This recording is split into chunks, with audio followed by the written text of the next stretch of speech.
एक बहुत सुंदर लड़की चौबारे पर खड़ी और सामने एक लड़के से उसकी नजर लड़ जाती है, तो लड़का उस लड़की को देख के उसके ऊपर आशिक होके और एक बात के द्वारा क्या करने लगा भला? Hello.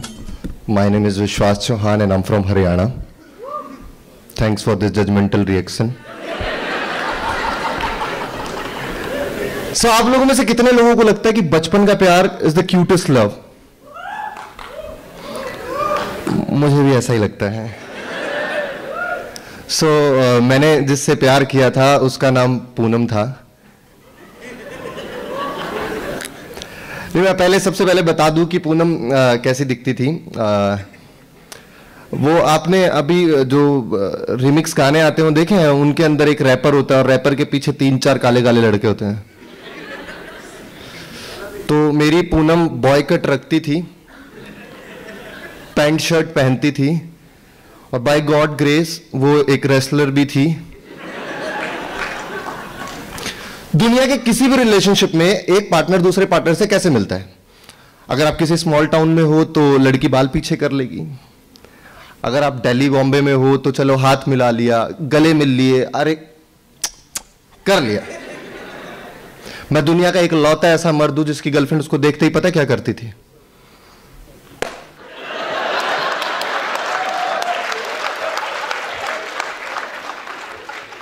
पूनम की एक और भी खासियत थी, उसने मेरे मोहल्ले के सारे लड़के पीटे हुए थे. मुझे उसकी उस ब्रेवरी से ही प्यार था. मतलब मुझे लगता है कि यार वो कितनी सही थी. बचपन में सबको ऐसा लगता था ना, ये क्यूट वाला प्यार ऐसा ही तो होता है कि उसने मेरा स्केल तोड़ दिया, पेंसिल तोड़ दी, मुंह तोड़. सब स्मूथली चल रहा था, लेकिन एक दिन अचानक से मैं जवान हो गया 15 साल की उम्र में. और मैं इसका सारा क्रेडिट सिर्फ एक ही आदमी को देना चाहता हूं और मतलब मैं दिल से थैंक यू बोलता हूं उस आदमी को. भाई उस इंसान की वजह से पूरे नॉर्थ इंडिया के अंदर सेक्स एजुकेशन पे बात हुई. दिल से थैंक यू हनी सिंह को. वो नहीं गाना था जो पहले पहले हिट हुआ था,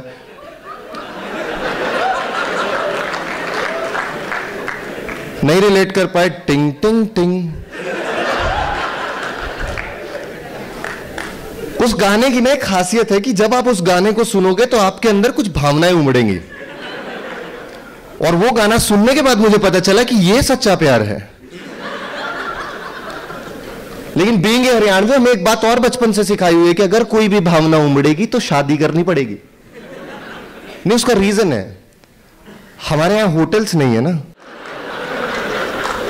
और मुझे लगता है आज के वक्त में सच्चा प्यार उसी को माना जाएगा जिसके अंदर 2 चीजें होंगी. एक तो ओयो, दूसरा ओया. नहीं मानते? मैं हमें ऐसा ही लगता है. मतलब सही बता रहा हूं, जो नॉर्थ इंडिया के स्मॉल टाउन है उसमें आज भी लड़कों के लिए सेक्स बहुत बड़ा टैबू है. मतलब हमारे यहां गांव के लड़कों को लगता ही नहीं कि एक दिन ये चीज सबको मिलेगी.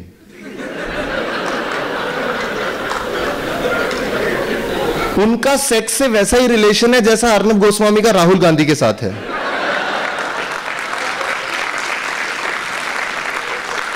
मतलब हमें पता है कि ऐसी सी कोई चीज है, लेकिन हमारे लिए नहीं.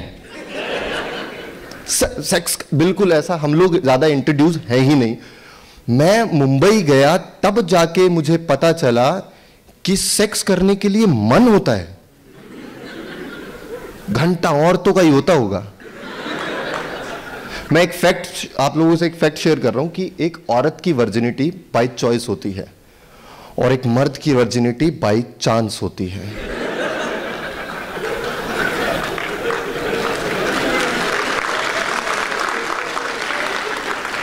कब करता है एक मर्द सेक्स? मौका मिलते ही.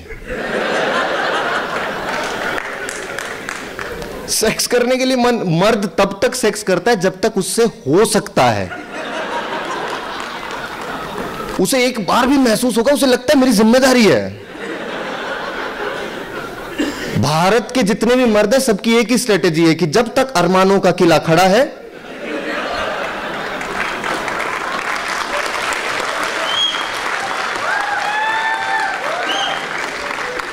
उस आखिरी लम्हे तक एक मर्द हिला है. हमारे यहाँ होटल्स थे नहीं। आखिरी दूसरा ऑप्शन मुझे बहुत पसंद आया। मैंने कहा शादी करते हैं। मैंने कहा पूनम एक काम करो, तुम तैयार हो, घर आओ। पूनम बिल्कुल टिच तैयार हो के आई, फॉर्मल पैंट शर्ट,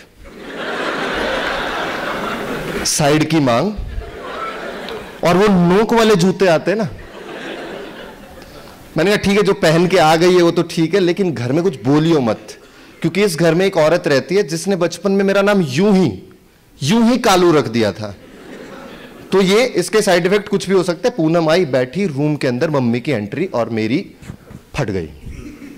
लेकिन मम्मी तभी वापस चली गई। पता नहीं अब क्या होगा। 2 मिनट के बाद मम्मी आती है रूम में, हाथ में खीर की कटोरी लेके। मैंने कहा मीठा, बात बन तो नहीं गई। मम्मी मेरी तरफ मुस्कुराई और मेरे को बोलती है कि ले खीर खा ले और इस बाई ने भी खवा दे।